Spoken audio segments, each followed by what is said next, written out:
اگر جانا مدینے میں ہوا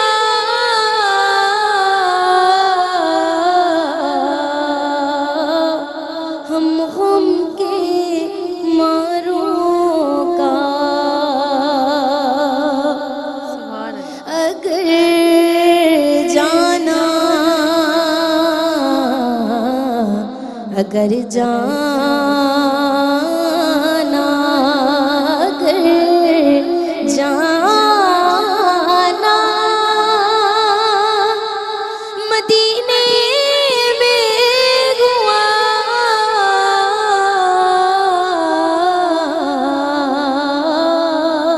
ہم غم کے ماروں کا مکینے گنبد خضرا کو حال دل سنائیں گے مکینے گنبد خضرا کو حال دل سنائیں گے کرم کی پھر نظر ہوگی مدینے ہم بھی جائیں گے کسی صورت اب یہاں پر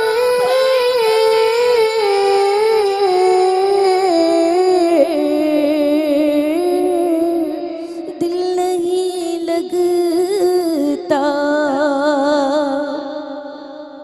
کسی صورت اب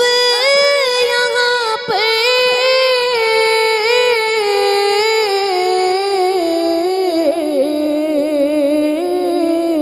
جی نہیں لگتا ہمیں باد صبا لے جا اڑا کر ان کے کوچے میں ہمیں باد صبا لے جا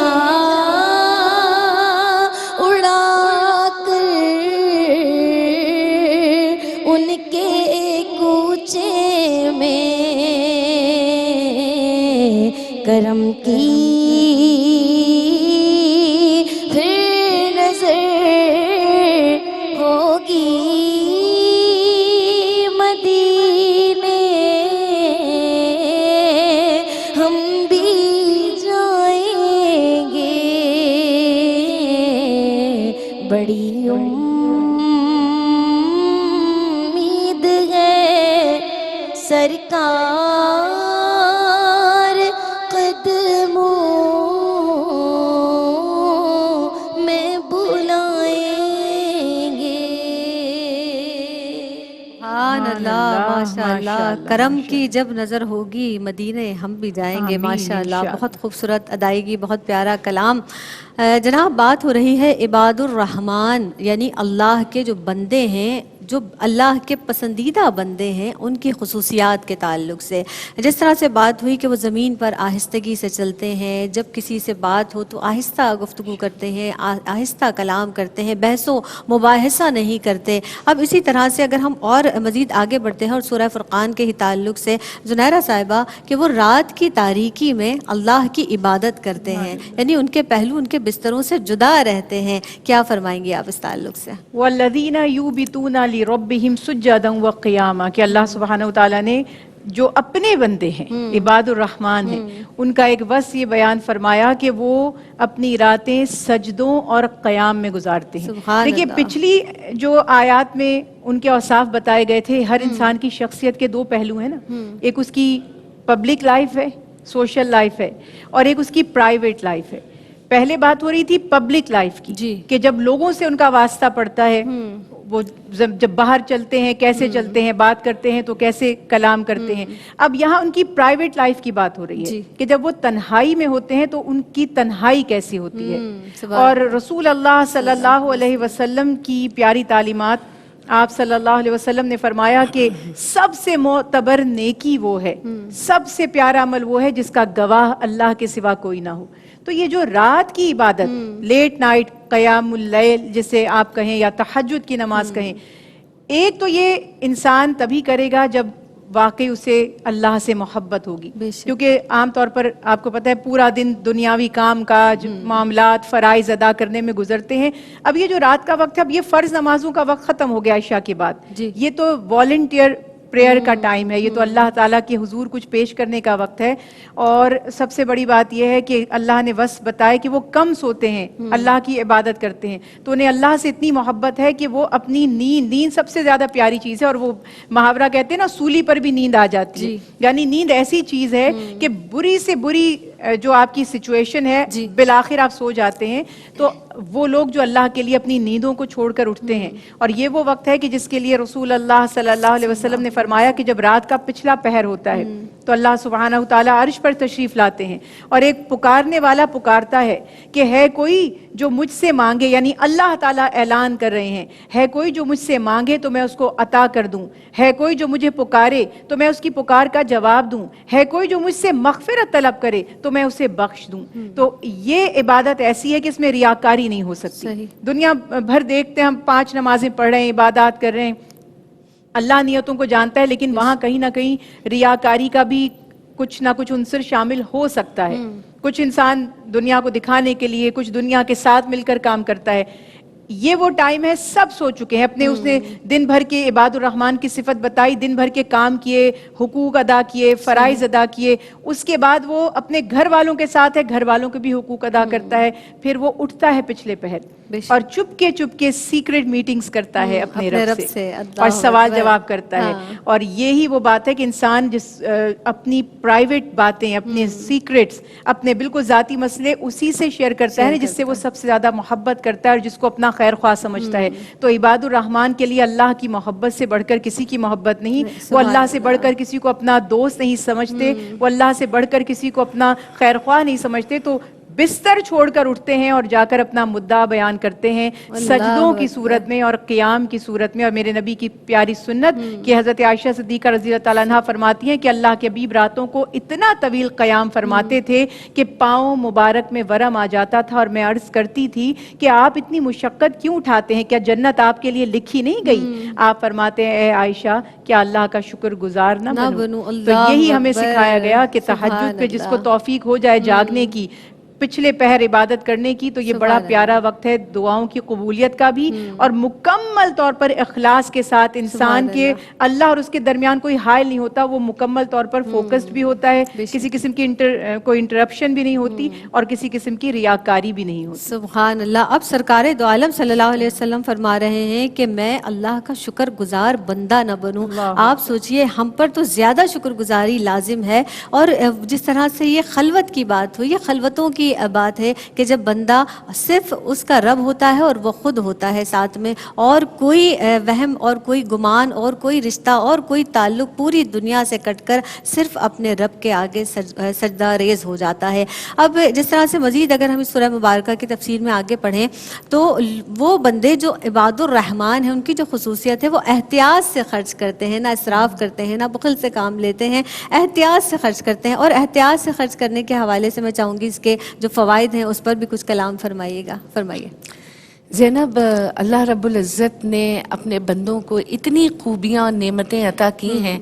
کہ انسان کو چاہیے کہ وہ شکر ادا کرتا رہے. اب دیکھو یہ جب ہم خرچ کرنے کی بات کرتے ہیں نا تو ہمارے ذہن میں سب سے پہلا خیال آتا ہے کہ روپے اور پیسے کو خرچ کرنا. اللہ رب العزت سورہ فرقان میں ایک جگہ فرماتے ہیں جس کا مفہوم یہ ہے کہ جب اللہ نے انہیں اقتدار دیا، اتنی قوت دی، تو یا تو انہوں نے اسے معطل کیے رکھا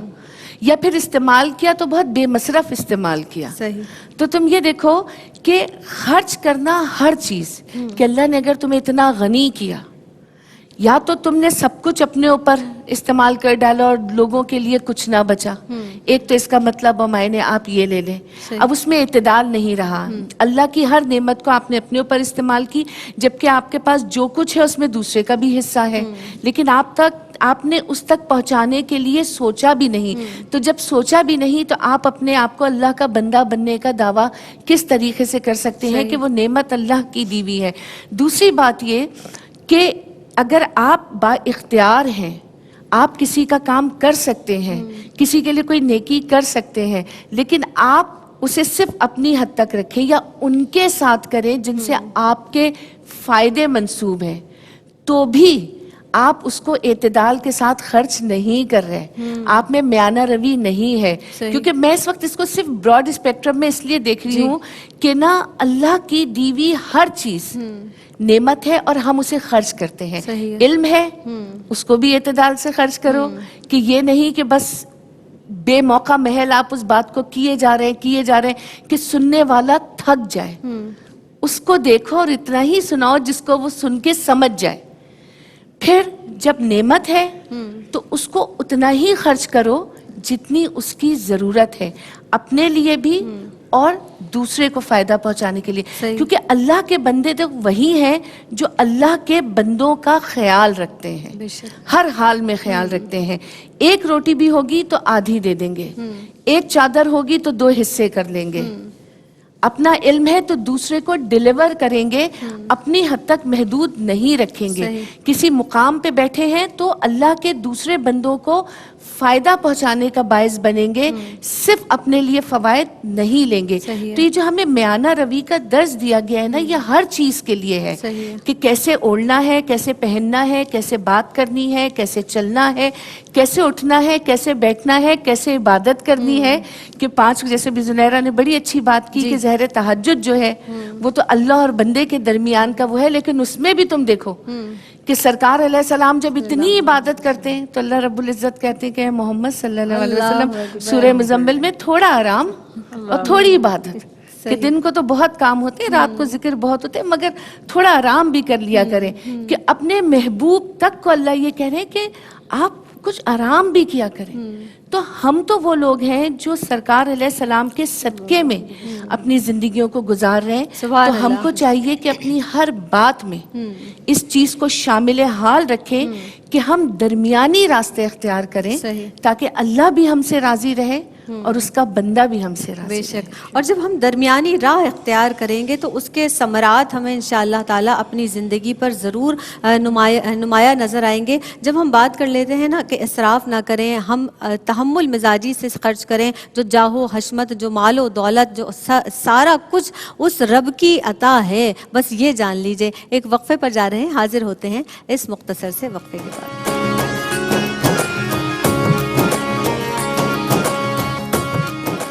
السلام علیکم ورحمۃ اللہ وبرکاتہ. ماہ رمضان اور خواتین کے اس پروگرام میں ایک مرتبہ پھر آپ سب کا خیر مقدم ہے. جناب آج بہت ہی خوبصورت عنوان پر گفتگو کی جا رہی ہے، یعنی عباد الرحمن کی خصوصیات، کہ اللہ کے جو بندے ہیں جن سے اللہ محبت کرتا ہے، جو اللہ سے محبت کرتے ہیں، ان کی خصوصیات کیا ہیں. جس طرح سے ہم نے بات کی کہ وہ زمین پر آہستگی سے چلتے ہیں، وہ لوگوں سے بحث و مباحثہ نہیں کرتے. اب آگے بڑھ کر جب ہم سورہ فرقان کی تفسیر پڑھتے ہیں تو اس میں یہ ہے کہ رسول اللہ صلی اللہ علیہ وسلم جب کسی سے بیعت فرماتے تھے، جس کو کسی سے بیعت لیا کرتے تھے، تو اس میں 3 چیزیں بہت زیادہ ضروری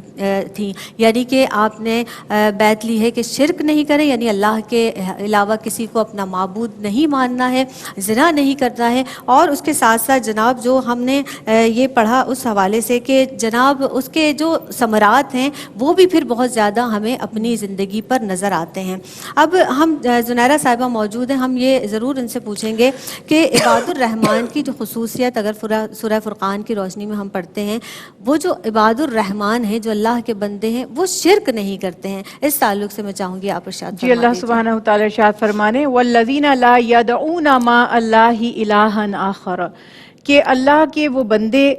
ان کا عقیدہ, ان کا عمل, ان کا رویہ یہ ہے کہ وہ اللہ کے ساتھ کسی کو نہیں پکارتے الہا آخرہ, یعنی کسی دوسرے معبود کو, کا مطلب کسی دوسرے کو معبود سمجھ کر نہیں پکارتے, کسی دوسرے کو مالک مختار سمجھ کر نہیں پکارتے. ان کے نزدیک ان کی عبدیت, ان کی غلامی کا جو محور ہے وہ صرف اور صرف ان کا معبود اللہ سبحانہ وتعالی ہے. وہ اسی کے احکامات پورے کرتے ہیں, اسی سے محبت کرتے ہیں, اسی کی اطاعت کرتے ہیں, اسی سے ڈرتے ہیں, اسی کی رضا کی فکر کرتے ہیں.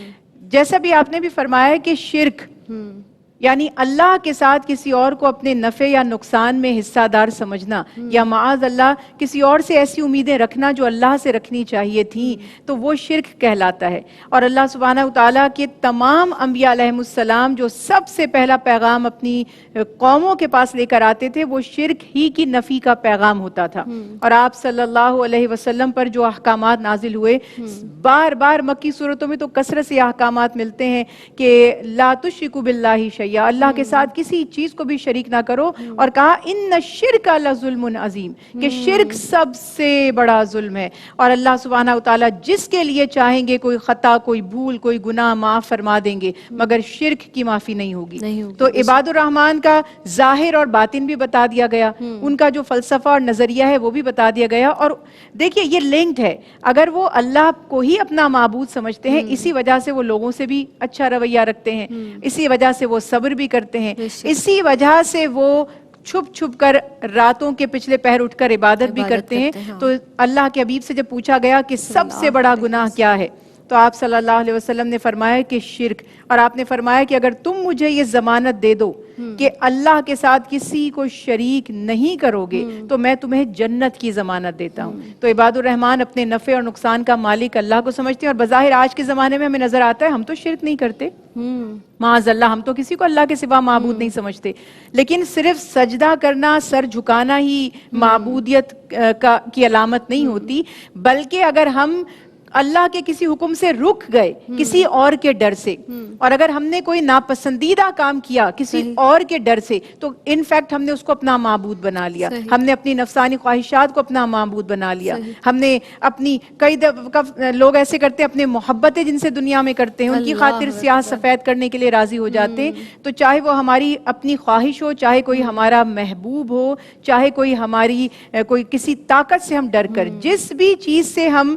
مرعوب ہو کر, خوفزدہ ہو کر, یا اس کی محبت میں مبتلا ہو کر اللہ کے حکم کی نافرمانی کریں گے, جو کام اللہ نے حکم دیا کرنے کا وہ نہ کریں, اور جس سے روکا اس سے نہ رکیں, تو معاذ اللہ پھر ہم نے اللہ کی عبدیت میں, یعنی یہ کہہ سکتے ہیں کہ اس کو معبود بنانے میں کسی اور کو شریک کیا, اور اپنی عبدیت میں ہم نے ملاوٹ کر دی. تو عباد الرحمن نہ کسی سے ڈرتے ہیں, نہ کسی کے آگے جھکتے ہیں. ان کی رضا کا جو محور ہے, جس کو وہ راضی کرنا چاہتے ہیں, وہ صرف اللہ ہی ہے. سبحان اللہ. یعنی وہ اپنے معبود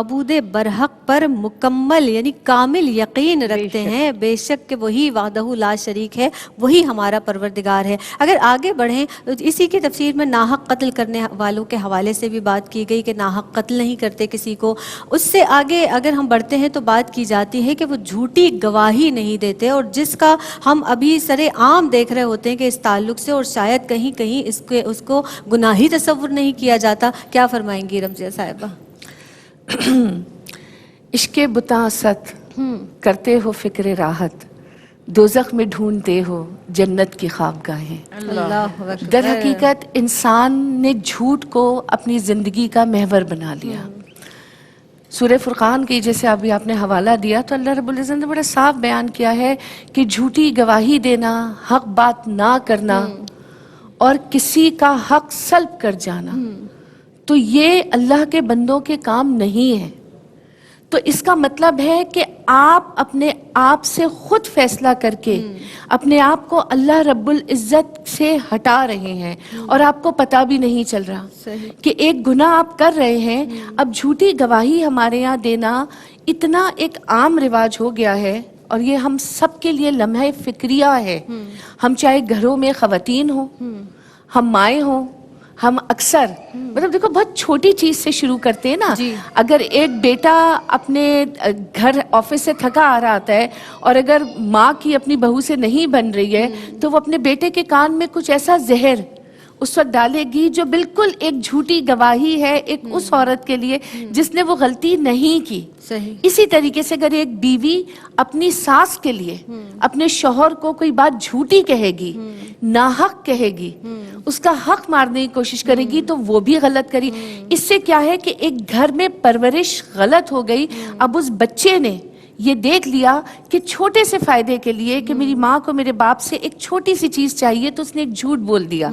اور کسی شخص سے اس کا دل برا کرنے کے لیے اس بچے نے وہ چیز اپنی اس ماں کی گود سے سیکھنا شروع کر دی یا باپ کی آغوش میں سیکھنا شروع کر دی, جو کہ اللہ رب العزت کو سخت ناپسند ہے. ہم خود تو گنہگار زینب ہوتے ہم اپنے بچوں کو اس گناہ کے راستے پہ اتنا انکانشیسلی ڈال دیتے ہیں کہ ہم کو اس کا احساس ہی نہیں ہوتا, اور ہمارے بچوں کے لیے پھر یہ باتیں بہت عام فہم ہو جاتی ہیں کہ کسی کے لیے جھوٹ بول دینا, پھر آ گیا حق مارنے کو, کیونکہ جو جھوٹی گواہی دیتا ہے در حقیقت وہ بھی ظالم کے ساتھ مل کے کسی کا حق مار رہا ہے. چاہے آپ نے جھوٹی گواہی کے لیے اگر بڑے پیمانے پہ دیکھ لیا جائے کہ آپ نے پیسے لے لیے, تو گواہی کب دی جاتی ہے کہ جب ایک اپنے حق پہ ہے اور ایک ناحق پہ ہے. تو آپ نے ناحق والے کا ساتھ دیا, اب آپ نے پیسے لے کے اپنے ذرا سے فائدے کو دیکھا, لیکن آپ نے یہ نہیں دیکھا کہ اللہ رب العزت نے آپ کی طرف سے اب منہ پھیر لیا. کہ تم دیکھو کہ سورہ فرقان میں ہی جہاں چوپائیوں کا ذکر ہوا ہے کہ وہ بھی اپنے مالک کی سنتے ہیں, کہ جو مالک جہاں سدھار رہا ہوتا ہے تو جانور جیسی ہستی. اور قرآن کی ایک اور سورت ہے سورہ عادیات جس میں اللہ رب العزت نے گھوڑوں کی مثالیں دی ہیں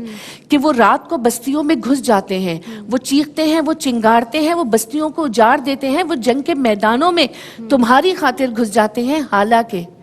تم انہیں سہلاتے ہو اور کھلاتے ہو, کہ تم ان کے مالک ہو, تم ان کے خالق نہیں ہو. اللہ رب العزت خالق بھی ہے, مالک بھی ہے, کھلاتا بھی ہے, پلاتا بھی ہے, سہلاتا بھی ہے,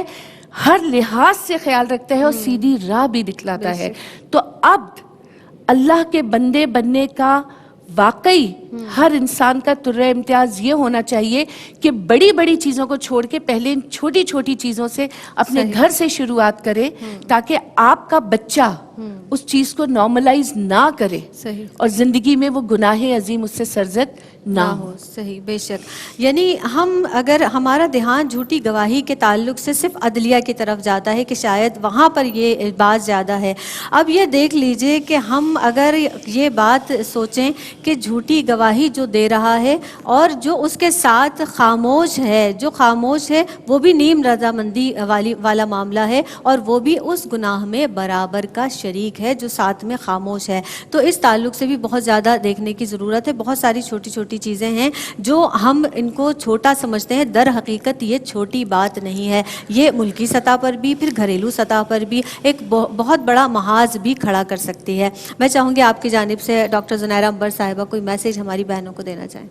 میسج یہی ہے کہ جو ہمارا رب ہے, خالق ہے, مالک ہے, میں نے شروع میں بھی عرض کی کہ وہ خود جن کو پسند فرما رہا ہے, تو ہم یہ دیکھیں گے کہ اللہ کے پسندیدہ بندے کون سے ہیں, ہم کس طرح سے اللہ کے قریب ہو سکتے ہیں, اس کی رحمت پا سکتے ہیں. وہ عباد الرحمن کہا گیا. سب سے پہلا تو ان کے لیے انعام یہی ہے کہ اللہ سبحانہ و تعالیٰ ان کو اون کر رہے ہیں, یہ میرے بندے ہیں. جبکہ کافر کو بھی پیدا اللہ نے کیا, خالق یعنی اللہ تعالیٰ ہی ہیں. پھر یہاں پہ ان کے صبر کا جو صلہ سورہ فرقان میں بیان کیا گیا نا, کہ صبر ان کو نیکی کرنے کے لیے بھی چاہیے تھا, صبر ان کو گناہ سے بچنے کے لیے بھی چاہیے تھا, اور صبر راتوں کو نیندوں کو توڑ کر اپنے نرم گرم پیارے سے بستر سے اٹھ کر اللہ کی عبادت کے لیے بھی چاہیے تھا. تو جس میں یہ صبر اور یہ وصف پیدا ہو جائے تو اس کی دنیا بھی سنور جائے گی انشاءاللہ, اور آخرت بھی ضرور کامیاب ہو جائے گی. آپ کی آمد کا بہت شکریہ ادا کرتے ہیں ڈاکٹر زنیرہ عنبر صاحبہ. آپ تشریف لاتی ہیں. ارم ضیاء صاحبہ آپ تشریف لاتی ہیں. ماشاءاللہ بہت خوبصورت گفتگو آپ کی جانب سے چلی گئی, اور میں چاہوں گی کہ کوئی ایک لائن کا میسج بھی آپ ہماری بہنوں کو دے دیجئے. زینب, میں صرف اتنا کہنا چاہوں گی تمام بہنوں کو کہ آج ہم نے اللہ کے بندوں کا ذکر کیا ہے, تو آج وقت نکال کے سورہ فرقان کیا ترجمہ اور تفسیر ضرور پڑھیے, اور یہ ضرور سوچیں کہ اللہ کے بندوں کی جو اللہ تعالیٰ نے وصف بیان کیے ہیں آپ کے اندر کون سا موجود ہے اور جو موجود نہیں ہے. آج سے کیونکہ یہ نجات کا اشرا بھی ہے، کوشش کریں اللہ سے معافی مانگ کے صحیح اسے اپنے اندر پیدا کرنے کی کوشش سبحان کریں۔ اللہ سبحان اللہ۔ سعدیہ آپ تشریف لاتی ہیں، آپ کی آمد کا بہت شکریہ۔ آپ بھی کے پڑھے ہوئے کلام پر انشاءاللہ تعالی اختتام کریں گے جو اس وقت آپ یہاں پڑھیں گی۔ بس آخر میں صرف اتنا ضرور کہنا چاہوں گی کہ وہ پروردگار عالم کہتا ہے، فرماتا ہے انی قریب، وہ بہت قریب ہے، یعنی وہ شے رگ سے بھی زیادہ قریب ہے۔ تو بس یہ سوچئے کہ جب ہم کوئی بھی عمل کریں تو ہمارے ہر عمل کو وہ رب کائنات دیکھ رہا ہے۔ مجھے دیجیے گا اجازت، فی امان اللہ۔ ساڈی ول سونیا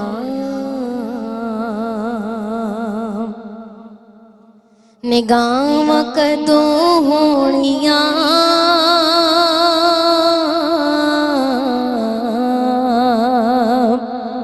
ساڈی ول سونیا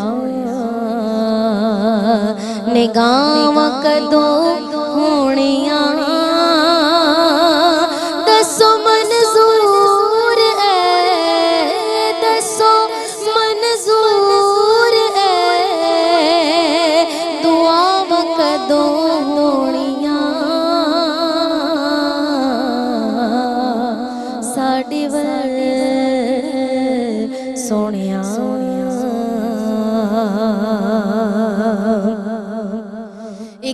ایک زرے وچ رکھیاں شفاواں نے بوسے تیرے قدماں نوں او دتے جنا راواں نے دتے جنا راواں نے ساڈیاں نصیباں وچ ساڈیاں نصیباں وچ او راواں کدوں ہونیاں ساڈی ول سونیا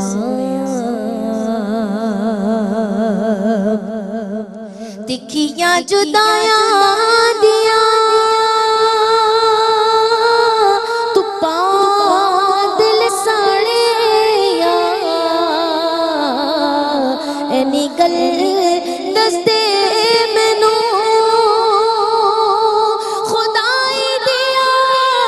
لاڑیاں خدائی دیا لاڑیاں تپاں کدوں مکڑیاں تپاں کدوں مکڑیاں تے چھاواں کدوں ہونیاں ساڈی ول سونیا رو رو ساری